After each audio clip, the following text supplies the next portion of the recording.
D'abord, saluer l'ensemble des auditeurs et puis bon, des téléspectateurs médias de Radio Camargue et leur dire que je suis très heureux de pouvoir un petit peu répondre à des interrogations et aussi afficher la feuille de route de la commune de Port-Saint-Louis-du-Rhône qui est bien remplie, notamment parce que ça y est, après avoir mené un travail conséquent de préparation pour les projets structurants dont les chantiers ont été lancés, et le quotidien des Port-Saint-Louisiens donc va être profondément modifié. En tout cas, ils vont voir les bulldozers et les divers chantiers en cours se poursuivre pour voir pratiquement pour l'ensemble des projets leur aboutissement au courant de l'année 2020 ou juste avant, avec la fin 2019, notamment pour la piscine, l'aboutissement de la volonté de la ville de Port-Saint-Louis-du-Rhône pour améliorer son attractivité, mais aussi pour améliorer le service donné aux administrés, des équipements tels qu'une piscine municipale, tels que l'amélioration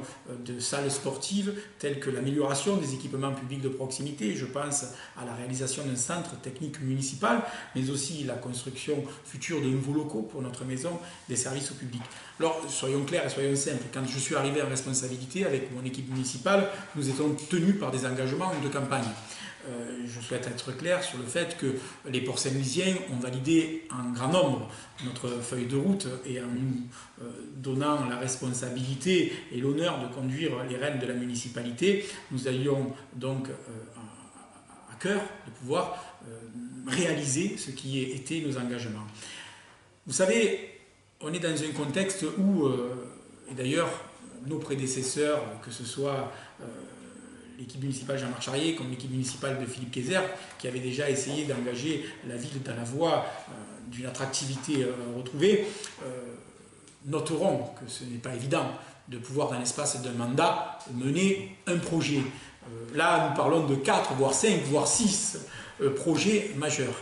Et donc, je me félicite d'avoir réussi le triple challenge de pouvoir imaginer leur conception, de pouvoir réaliser le partenariat nécessaire pour leur financement et puis surtout de pouvoir réaliser dans le temps de ces 6 années de mandat que m'ont confié les Port-Saint-Louisiens la conception, la construction et la livraison de ces équipements. Et c'est bien entendu sur ce point-là que je vais insister, les Port-Saint-Louisiens auront accès à la piscine municipale avant fin 2020, auront accès aux nouvelles salles sportives de la même manière avant fin 2020, et puis nos services municipaux auront la possibilité d'intégrer ces nouveaux locaux aussi dans cette même période.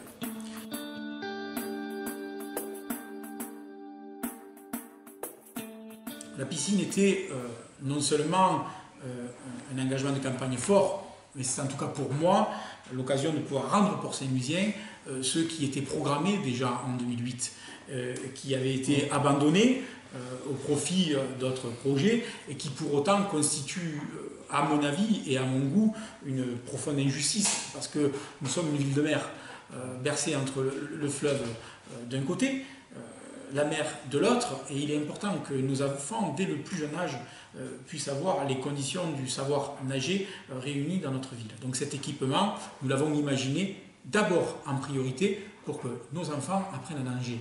Voilà pourquoi le côté éducatif est sorti dans ce projet, mais bien entendu que la volonté de la ville va s'étendre à l'ouverture de créneaux pour que le public et les associations puissent en bénéficier.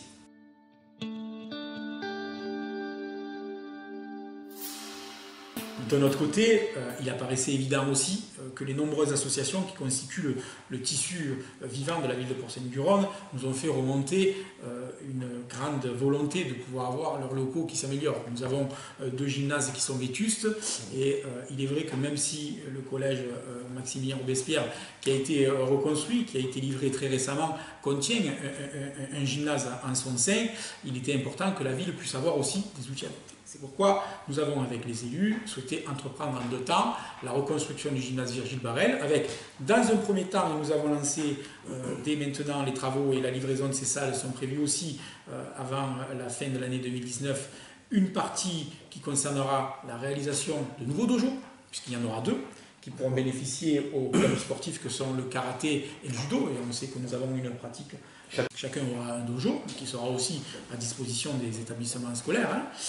Et nous aurons aussi, à côté de ça, des salles sportives qui seront dédiées à la musculation, puis ensuite à la danse, puisque nous avons des préfabriqués situés au nord de la ville qui commencent vraiment à vieillir et que nous devions de donner des outils plus adaptés pour ces associations qui au quotidien font un travail de cohésion sociale qui est un tout point remarquable. Et enfin, parce que je souhaitais aussi qu'en termes structurants, nous puissions doter la ville d'équipements publics de qualité, notamment pour renforcer l'action municipale pour nos équipes techniques, le souci d'un éclatement de nos services municipaux entre un centre technique municipal actuel situé à côté de l'ancienne caserne, enfin de la nouvelle caserne des pompiers, et des ateliers qui étaient situés en face à l'actuelle maison de retraite, qui d'un côté était compliqué pour le côté opérationnel puisque nous avions 2 pôles séparés, mais qui en plus présentaient des signes de vétusté importants. Voilà pourquoi j'ai souhaité engager avec mon équipe la construction d'un nouveau centre technique municipal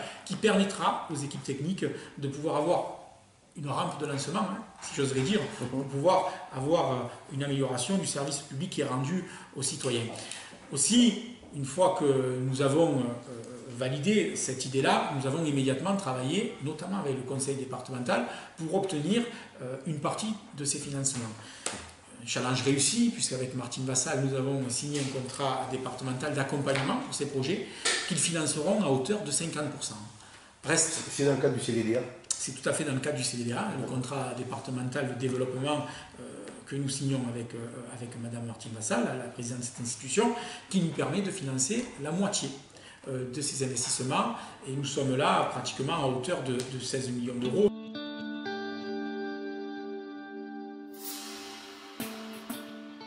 La rénovation des abords de la résidence Allende, parce que c'est aussi un engagement qui était le mien, de pouvoir accompagner les bailleurs sociaux qui investiraient de l'argent pour entretenir leur bâti, chose que j'ai obtenue de Rilia, qui a fait une rénovation à hauteur de 10 millions d'euros de leur bâti. La commune accéderait aussi à l'amélioration des abords, et nous avons rajouté ce projet dans le CDDA, donc un CDDA à hauteur de 18 millions d'euros, financé dans sa moitié par le département, et à côté de ça, nous avons travaillé pour que la ville puisse libérer dans son budget de fonctionnement assez d'argent pour venir compléter. Mais nous avons aussi, et puis les Coursénusiens ont pu s'en apercevoir, mobiliser de l'argent auprès de la métropole pour nous accompagner sur ces projets. Mais aussi, nous avons mobilisé de l'argent au niveau national pour pouvoir accompagner l'ensemble de ces projets, d'une volonté forte qui était la nôtre, de pouvoir avoir l'utilisation de ces espaces pour capter l'énergie solaire et pour que nous puissions les rendre autonomes aussi au niveau énergétique. Et la piscine comme les salles sportives seront réalisées de cette manière-là, bénéficieront de ces panneaux photovoltaïques pour pouvoir justement s'engager dans notre contribution ville, dans l'effort de transition énergétique et les objectifs que le pays s'est fixé.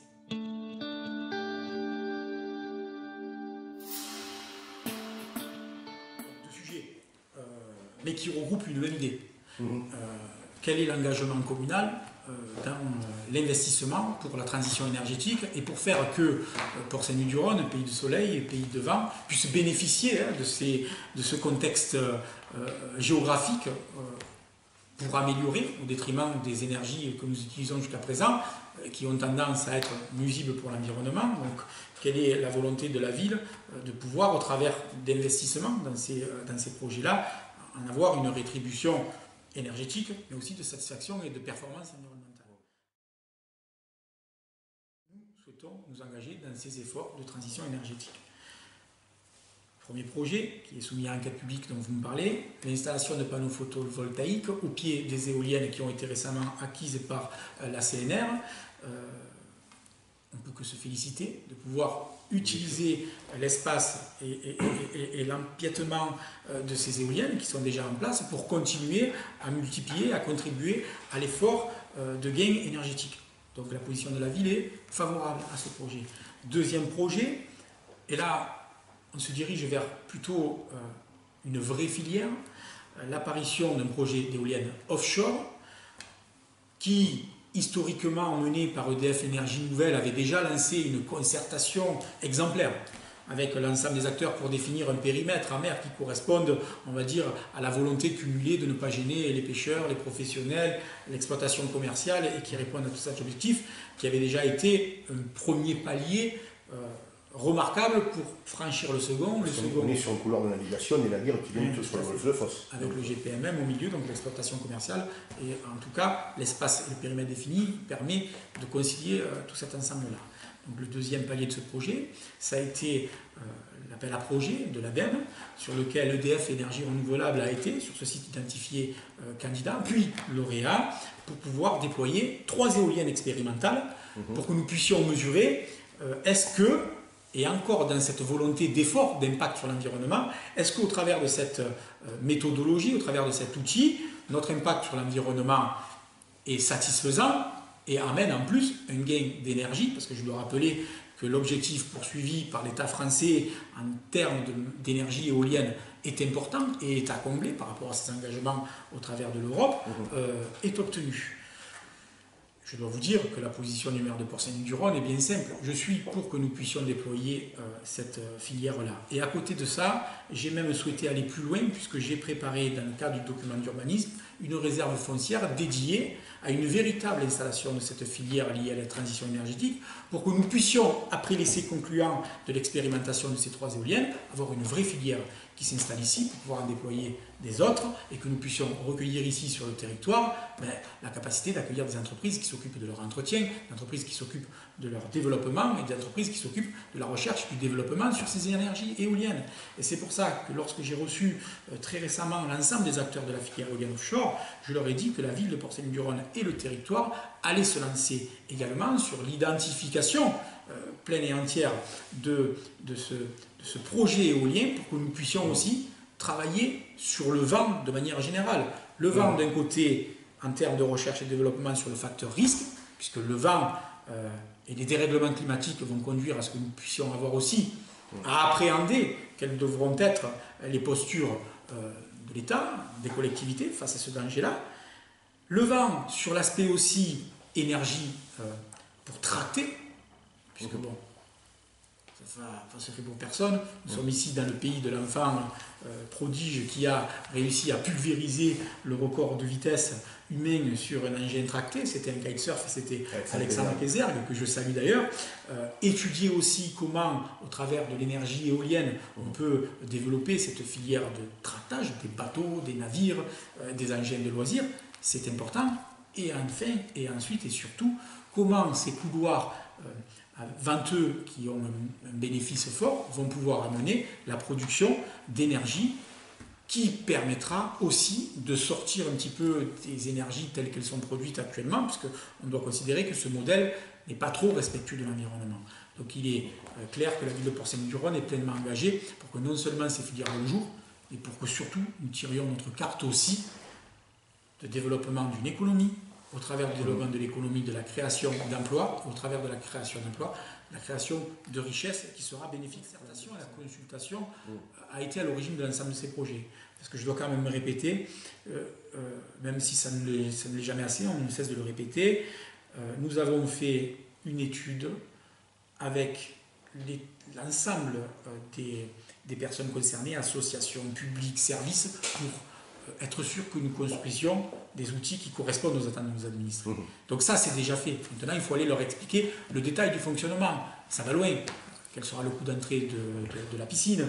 À quelle heure on pourra aller prendre le bain? Est-ce que ça sera ouvert le dimanche? Est-ce que ça sera ouvert le vendredi soir? Les salles sportives, à partir de quand on pourra aller faire de la musculation avant de lancer? Et ainsi de suite. Et je peux même dire aussi que nous avons abordé lors de notre réunion d'autres sujets qui ne vont pas voir le jour, mais qui sont liés par ces projets.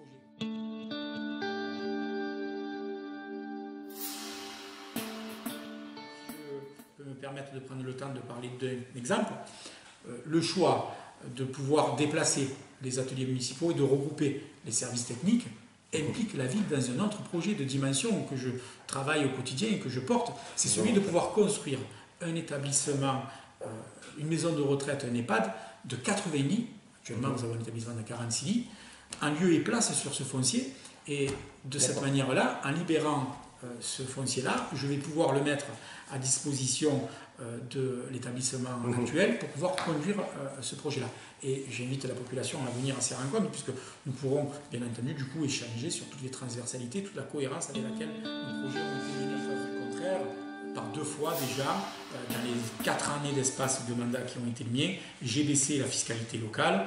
Je l'ai fait une première fois dès mon premier budget. Je l'ai fait lors du dernier budget et je continue à dire que ma majorité fera tout ce qui est en son pouvoir pour continuer à accentuer la baisse de l'imposition fiscale parce qu'elle est nécessaire pour libérer l'économie ici à Port-Saint-Louis-du-Rhône. Et qu'on ne peut pas, lorsqu'on est contradicteur, poursuivre 2 objectifs. En même temps, reprocher à la ville le fait qu'elle abandonne les services publics et en même temps, quand elle en met des services publics, le reprocher de le faire au fait qu'il y ait une augmentation de la fiscalité. N'oublions pas quand même, M. Goz, que quand je récupère la collectivité, nous faisons suite à une augmentation sans précédent de la fiscalité locale qui a été mise en œuvre et sur lequel il faut bien entendu du temps pour revenir.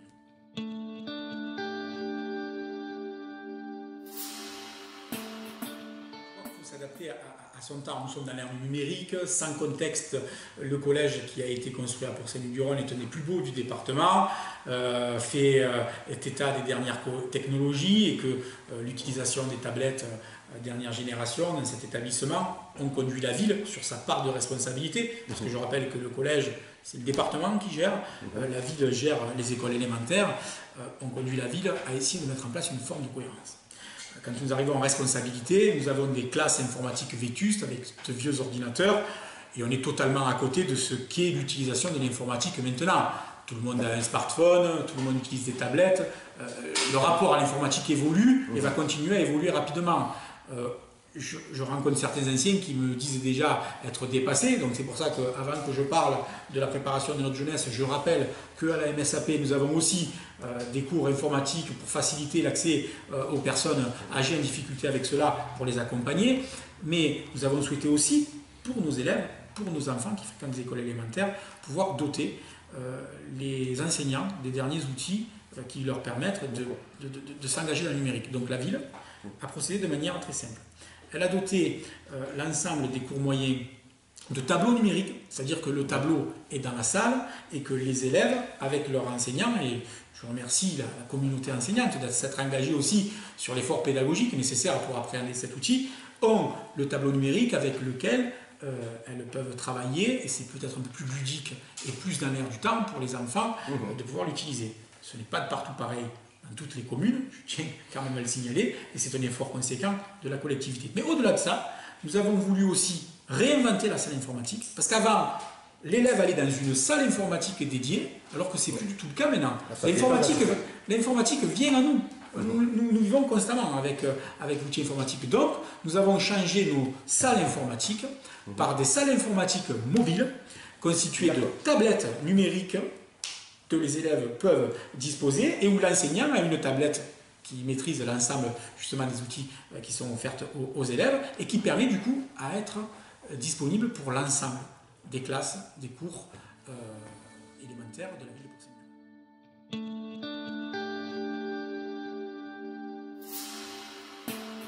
Mon avis sur le Pays d'Arles, il est simple.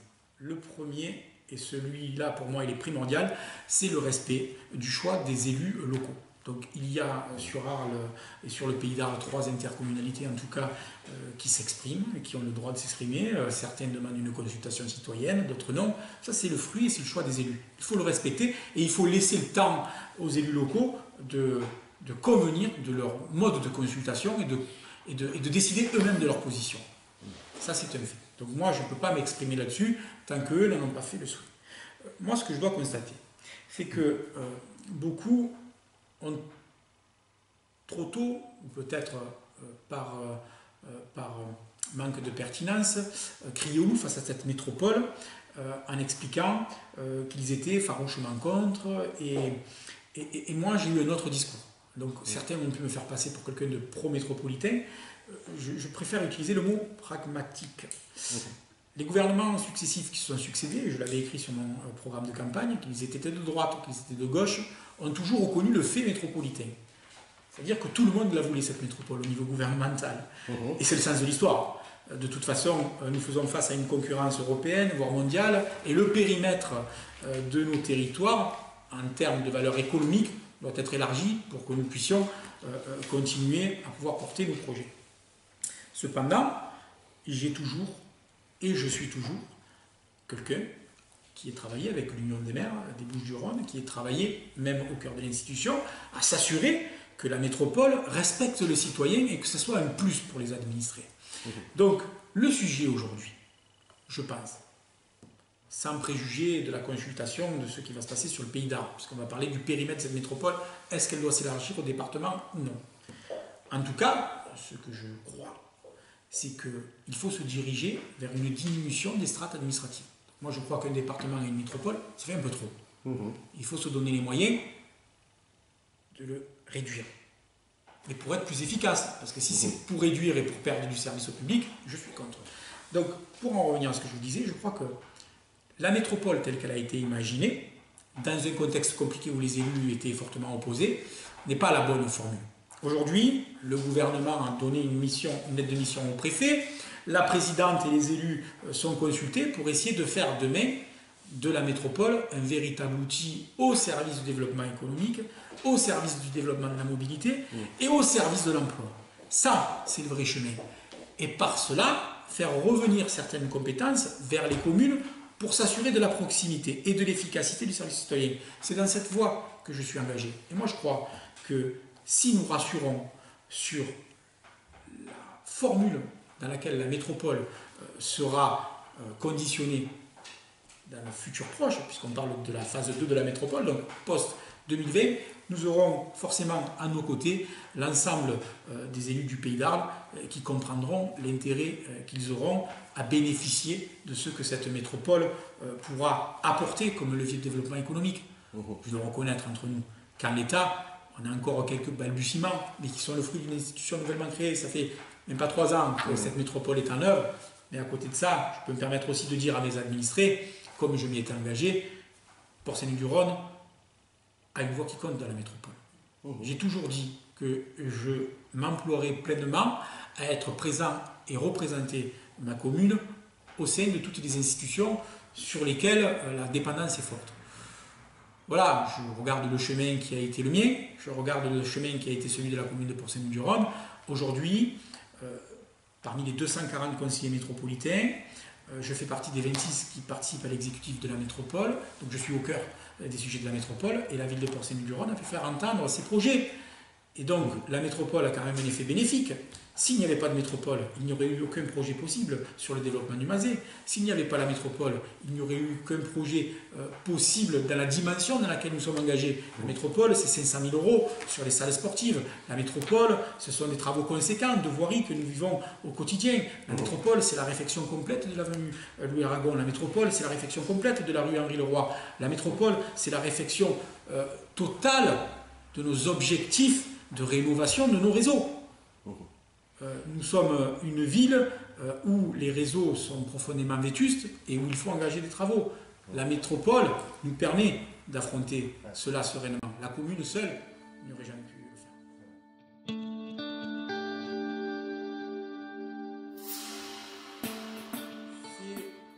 C'est un événement majeur. Certains me disent que beaucoup s'y sont cassés les dents. Je crois qu'on touche du doigt ici le renouveau, en tout cas la nouvelle position de la ville de Port-Saint-Luc-du-Rhône dans les négociations. Je remercie très sincèrement Christine Cabot-Vorel, la présidente du directoire du Grand Port Maritime, pour l'écoute qui a été la sienne lors de notre première rencontre en 2015 sur les enjeux du développement du territoire de la ville de Port-Saint-Luc-du-Rhône, mais aussi du territoire de l'ouest du département, et à l'époque c'était le Centre-Ouest Provence.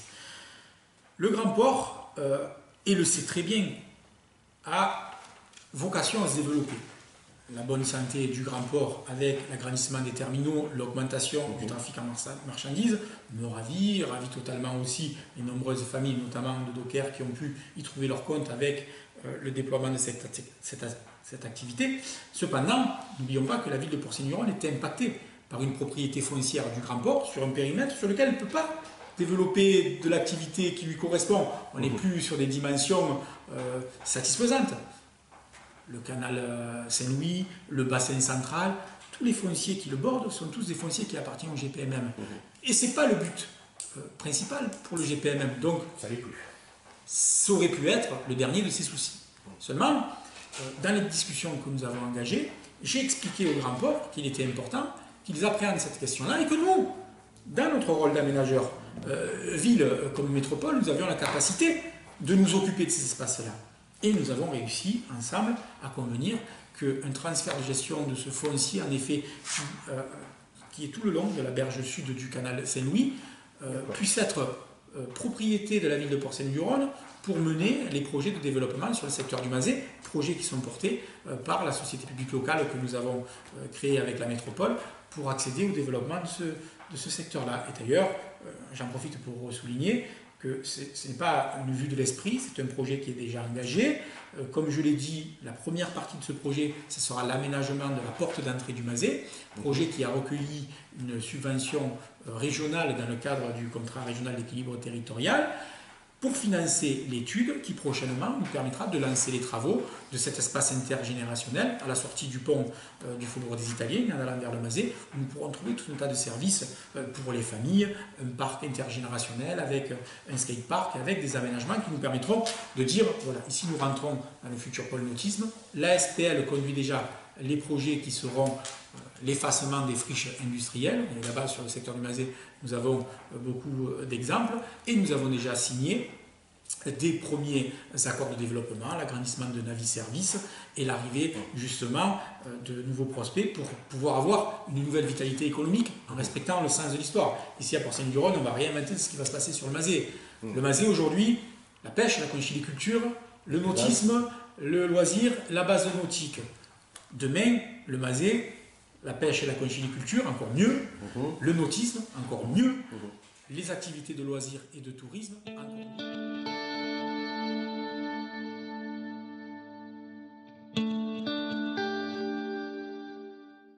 Les activités liées à la base nautique, encore mieux. Le force était là, de bien comprendre que nous ne pouvions que grandir ensemble. Tout le monde y trouvera son intérêt. Sur des espaces qui étaient abandonnés depuis combien d'années? Nous ne pouvons que nous féliciter. Le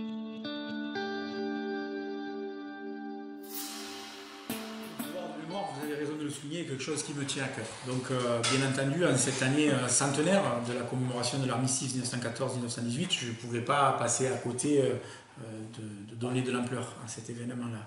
Si vous m'accordez quelques instants, je voudrais revenir sur ma perception des choses en matière de commémoration et de recueillement et de devoir de mémoire.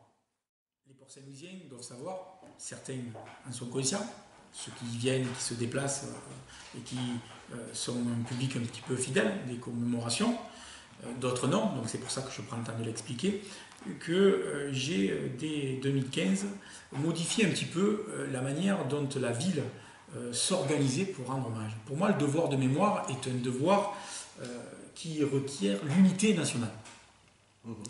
Et pour moi, à Port-Saint-Louis-du-Rhône, l'unité nationale, elle ne peut être acquise que si l'ensemble du conseil municipal est associé à ce devoir de mémoire. Et je trouvais assez incohérent, je dois dire, que le dépôt de gerbes, qui est finalement quelque chose de très significatif, soit fait que par la majorité municipale. C'est pourquoi j'ai instauré un nouveau mode de fonctionnement en associant l'opposition municipale au dépôt de gerbes. Et voilà, ma première idée, c'était déjà de créer l'unité nationale au travers de l'unité du conseil municipal sur ce devoir de mémoire. C'est important pour moi de vous le préciser parce que c'est un signe fort et que le dépôt de gerbes requiert protocole qui doit être exemplaire. Donc c'est pour ça que les choses sont préparées en amont et qu'on ne peut pas déposer un coup avec une personne, un coup avec un autre, en n'ayant qu'un sens, entre guillemets, politique. Pour moi, il n'y a pas de politique lors des devoirs de mémoire. Tout le monde est associé. Et pour la commémoration de 14-18, j'ai constitué un groupe de travail. Donc j'ai piloté la première séance avec l'ensemble des associations patriotiques, l'ensemble des associations qui de près ou de loin sont actives dans la ville, et aussi l'ensemble des citoyens qui étaient motivés par le fait de pouvoir s'engager dans ce devoir de mémoire. Et à l'occasion de ce premier comité de pilotage, j'oserais dire, j'ai pu mesurer la motivation qui était là autour de la table, et j'ai donc donné à mon premier adjoint, Frédéric Rougon, mandat de continuer à piloter les réunions pour obtenir le jour du 11 novembre une commémoration à la hauteur de l'événement, Donc je ne trahirai pas les surprises qui sont celles que découvriront les nombreux Port-Saint-Louisiens, je l'espère, qui nous rejoindront, mais aussi créer tout au long du mois de novembre tout un temps de travail, de recueillement, qui associe la communauté éducative, et c'est important d'associer les enfants au devoir de mémoire, qui associe les associations, les forces vives de la ville de Port-Saint-Louis-du-Rhône, mais aussi des temps festifs. Vous pensez qu'il était pour moi important aussi de marquer cet événement par des temps de communion, de rencontre. Donc oui, à Port-Saint-Louis-du-Rhône, j'ai voulu que cet événement soit un moment fort, et pour respecter ce moment fort, j'ai entrepris des travaux pour lesquels je demandais des subventions auprès du conseil départemental notamment, pour rénover l'ensemble de nos monuments. Et d'ailleurs, je dois dire que je suis très satisfait du travail qui a été fait par les sociétés qui ont travaillé sur l'embellissement de nos monuments aux morts notamment, et de notre stèle des rapatriés, comme ce qui peut se passer au cimetière. J'espère que les gens seront nombreux le 11 novembre, parce que ça sera un moment non seulement important, mais un moment dans lequel aussi où les gens pourront se rendre compte que le devoir de mémoire, c'est quelque chose aussi de très engageant, et que quand on fait face à ces cérémonies-là, on doit y trouver aussi un engagement personnel pour l'unité de notre nation. D'accord. Merci, monsieur le maire. Merci.